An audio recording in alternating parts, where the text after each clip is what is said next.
Sem marcador. Tocar 2 vezes para ativar.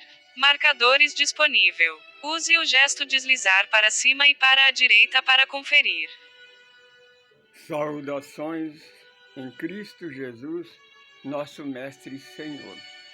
Primeiramente, damos graças a Ele, a esta força criadora que criou este universo infinito, o qual nós chamamos de Deus. Não importa o nome que você dá a Ele, Ele é um Deus único, Deus de amor e que nada existe fora deste amor. Nós damos graças a Ele, porque mais uma vez nós estamos por aqui para gravar mais uma semente de luz do nosso estudo Vida Além da Vida. Se você está conosco pela primeira vez, seja bem-vindo. Mas não se esqueça depois de escrever aí na nossa página. Nós não somos uma religião, não somos igreja, nem casa espírita. Nós somos um grupo de estudo, Grupo Ecumênico do Caminho do Amor, o GK. Nós estamos estudando as obras de André Luiz, psicografado por Francisco Cândido Xavier. Nós já gravamos o nosso lar completo, 51 capítulos. Hoje nós estamos gravando o segundo livro, que é Os Mensageiros. Ambos, Nosso Lar, como Os Mensageiros, já tem filme. Nosso Lar e Nosso Lar 2, que é Os Mensageiros. Nós acabamos de gravar o capítulo 7, que é a queda de... o caso de Olavo. Agora nós vamos gravar o capítulo 8, a queda de Acelino. André Luiz estava para abraçar o nosso irmão, que a mãe dele, com a mão na fronte dele, falava palavra carinhosa a ele, para ele ter paciência, ter calma. Quando então André Luiz ouviu uma voz que disse para ele, ainda bem que ele tem o amor fraternal, maternal para ajudá-lo. Eu não tive. E outra coisa, ele perdeu sem jogar. Eu perdi jogando. É o pior que pode acontecer. Aí então, André Luiz disse, quem é você? E ele disse, eu sou Acelino. Então a mãe de Otávio apresentou. Esse é o nosso amigo que está estudando conosco, que é o irmão Acelino. Ele foi um médium na Terra. Está aqui porque ele caiu. Aí então André Luiz falou, então conta para nós a sua história. Ele falou, por quê? Eu fui um derrotado, eu não tenho nada interessante para contar. Disse, você é que pensa, meu irmão. Nessas horas, quando você conta aonde você caiu, no futuro, nós teremos mais cuidado. Já ficamos prevenidos. Então, Acelino começou a contar. Depois de ter me formado aqui, estudado por vários anos, então, a minha companheira, ela me acompanhou também como na outra vida. Ela foi a minha companheira. Dessa vez, nós nascemos num lar espírita. Fomos com um projeto de casamento, de reencontro novamente, como casal, Então começamos logo cedo, na doutrina evangélica, nos ensinamentos dos evangélicos, nas doutrinas espiritistas.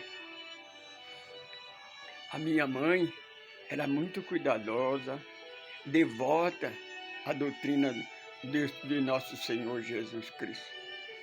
Quando eu atingi a mocidade, começou então a fluir a mediunidade em mim.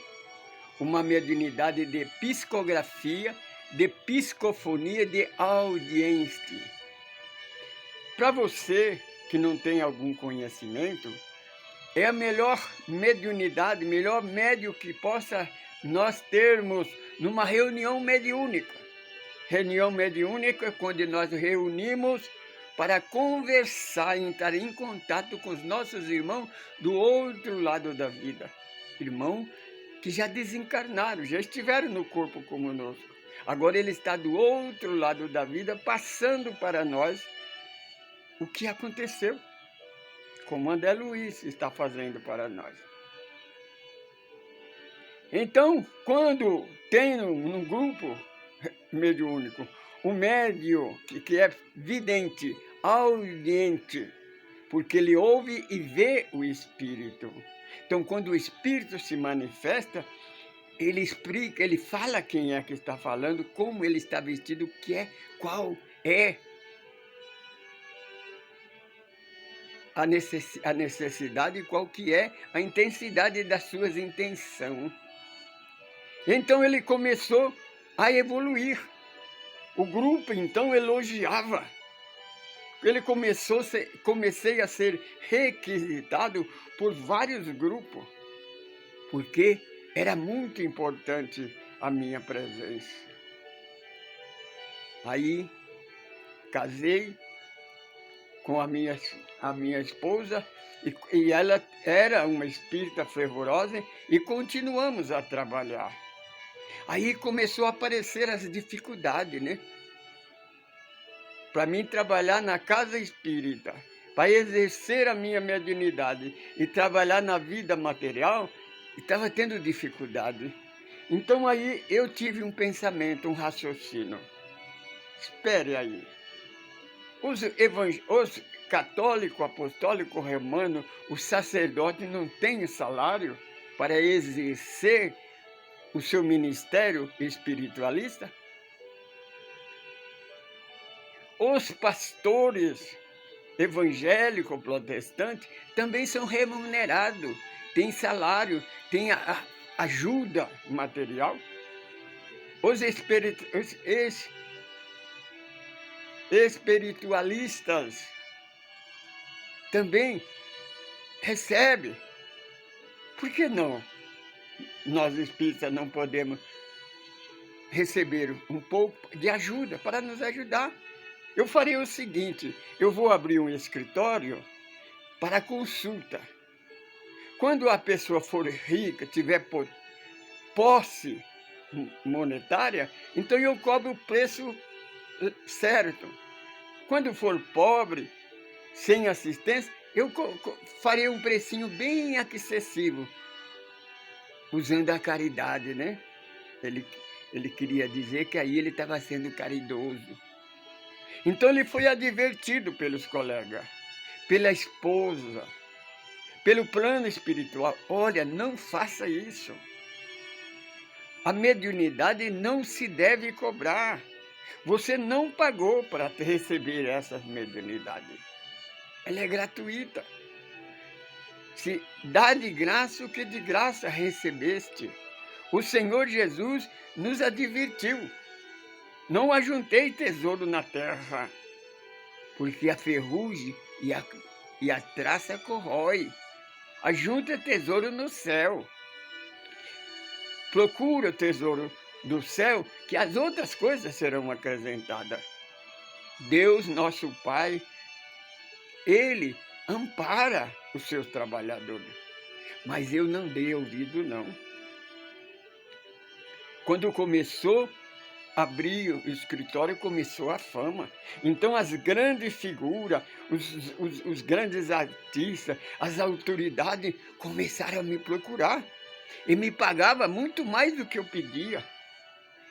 Todos os seus problemas, todas as suas dificuldades, eles me procuravam. E eu então ajudava. E assim fui se degradando, fui afastando da casa espírita. Chegou um tempo que eu não tinha mais tempo de frequentar as casas espíritas, por causa era muito trabalho para mim. Mas como nessa vida tudo tem um final, é questão de tempo. O desencarne veio e o meu espírito foi resgatado do meu corpo. Esses espíritos que eu me usava, eles me arrastaram para as zonas umbralinas, as zonas inferiores, e me escravizaram, porque era uma vontade minha. Era um reino que eu construí, é um mundo que eu construí. E eles então, com aquela afinidade, eles me conseguiram prender. Quando eu quis desviar, já não tinha como. Então eu gritava, eu chorava, eu implorava, mas ninguém dava ouvido para mim. Nas zonas umbralinas, permaneci por 11 e longos anos de sofrimento e de tormenta e de escravidão. Até que um dia, os bons samaritanos me socorreram e me trouxeram novamente para o nosso lar. Aqui eu estou, novamente, preparando para uma nova oportunidade. Porque, queridos e queridas, é o seguinte, Deus, nosso Pai, é amor infinito. A sua bondade é interminável. Ele não desiste de nós. Por quantas vezes nós errarmos, Ele estende as tuas mãos e nos dá nova oportunidade. É o que eu estou fazendo, estou tornando aprender para receber a oportunidade de retornar ao corpo físico e desfazer aquilo que eu construí de errado. Meu irmão, minha irmã, você que está começando agora, você que tem mediunidade, você que é dirigente, você que é doutrinador, tenha cuidado. Estuda a codificação, estuda o Evangelho de Jesus, principalmente Mateus capítulo 5, 6 e 7, é o estatuto do verdadeiro cristão. As bem-aventuranças, o sermão do monte, é semelhante aos 10 mandamentos na primeira aliança. É a âncora, é a estrela guia, é o farol solitário que dirige os navegantes na solidão dos mares na eternidade. Lembra-me, muitos médios caem, mas muitos conseguem. Lembra de Francisco Cândido Xavier? Deixou um legado de 540 livros, milhares de casas de caridade abertas em ajuda dos seus livros. Porque desses 540 livros, ele nunca recebeu um centavo sequer. Chico Xavier não aceitava nenhuma caneta. Se alguém desse qualquer presente para ele, imediatamente ele já passava aquele presente para pessoas necessitadas. Ele nunca ficava com aquilo. Vivia com a sua aposentadoria. E agradecia a Deus por saber contentar com o que ele tinha, porque ele fazia a sua compra, pagava seus deveres, e o que sobrava ele pegava e dividia entre os irmãos mais carentes. Lembra do nosso irmão Edivaldo Pereira Franco, lá de Salvador, capital do estado da Bahia. Lá ele comprou mais de 80 mil metros quadrados, construiu casa, apartamento, escola, orfanato. Lá ele cuida de mais de 3.000 crianças, desde o pré-natal até a faculdade. Tem orfanato, tem casa, constrói casebre para aquelas pessoas que são moradores de rua, pessoas que órfãos, pessoas que não têm onde morar, então é recolhido lá e eles cuidam, dão trabalho, dão alimentação. Qualquer pessoa que aproxima da portaria, eles não perguntam qual é a sua cor, qual a sua religião, se ele aceitou Jesus, se ele é batizado, se ele paga dízimo. Não, a única pergunta que faz nas casas espíritas, o que é que nós podemos te ajudar? E se poder ajudar, eles ajudam. Lembramos da nossa casa aqui em São Paulo, em Guarulhos, na Grande São Paulo, tem a casa de André Luiz. Lá tem 2.600 irmãos, jovem, criança, idoso, com o mal de Down. É o símbolo de Down. É uma enfermidade caríssima no tratamento. Lá eles cuidam de graça. Desses 2.600, 600 são adotados. Família leva para fazer tratamento e nunca mais volta para buscar. E ele então fica internado lá como filho. E eles cuidam até o seu desencarne. Existem trabalhadores que são assalariados, porque precisa de salário para os trabalhadores. Mas os diretores, são todos voluntários. Ninguém ganha para trabalhar com a mediunidade. Só os trabalhos materiais, aquelas profissionais, são pagados salário. É assim que se faz. Tenha cuidado. Procura fazer o bem sem olhar a quem. E tem outra coisa. Faça o bem sem querer esperar receber de volta. Lembra de Jesus, segue os seus ensinamentos, estuda o Evangelho de Jesus, principalmente o Evangelho segundo João. Nós temos no nosso grupo aí, canal dos deficientes físicos do GK, 7 passos para a vida melhor. Nós estamos colocando ele agora no Instagram. Toda terça-feira nós colocamos um passo.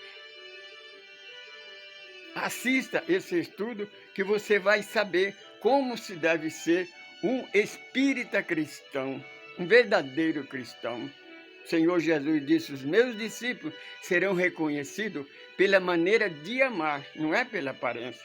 Não é porque você tem uma religião, não é porque você é um médium, não é porque você é diretor de uma casa que você está liberto, não, meu irmão. O Senhor, o nosso irmão Emmanuel disse a Chico, Chico, tenha cuidado. Numa vida de 100 anos, 99% você precisa estar alerta que você pode cair. Por isso que Jesus nos ensina, orar e vigiar todo o tempo, para que não caia na tentação, porque o nosso pior inimigo somos nós mesmos. Eu sou Francisco Pedro, eu sou apenas um evangelista, eu sou um administrador que ajuda a coordenar este grupo. Nós estamos aqui para esclarecer a você que só o Evangelho de Jesus pode unificar o mundo e trazer paz para a humanidade. Coisa que a igreja, a religião, a política nunca conseguiu na história do mundo. Eles não vão conseguir. Sabe por que não conseguirão? Porque eles não mudam. Eles são egoístas, são orgulhosos, são preconceituosos. O preconceito ele separa em vez de unir. O Mestre Jesus nos alertou, reino dividido não subsistirá. Querido irmão, querida irmã, Jesus te ama, nós também te amamos muito. Nos procura, entra aí, Caminho do Amor Francisco Pedro, Gmail, @hotmail.com. Faça um comentário, faça pergunta, nós responderemos no segundo vídeo. Este é A Queda de Acelino, o 8º capítulo. No próximo dia nós gravaremos o capítulo 09, Os Mensageiros. Saudações em Cristo Jesus, nosso Mestre e Senhor. Paz, luz e liberdade é o que nós desejamos a você.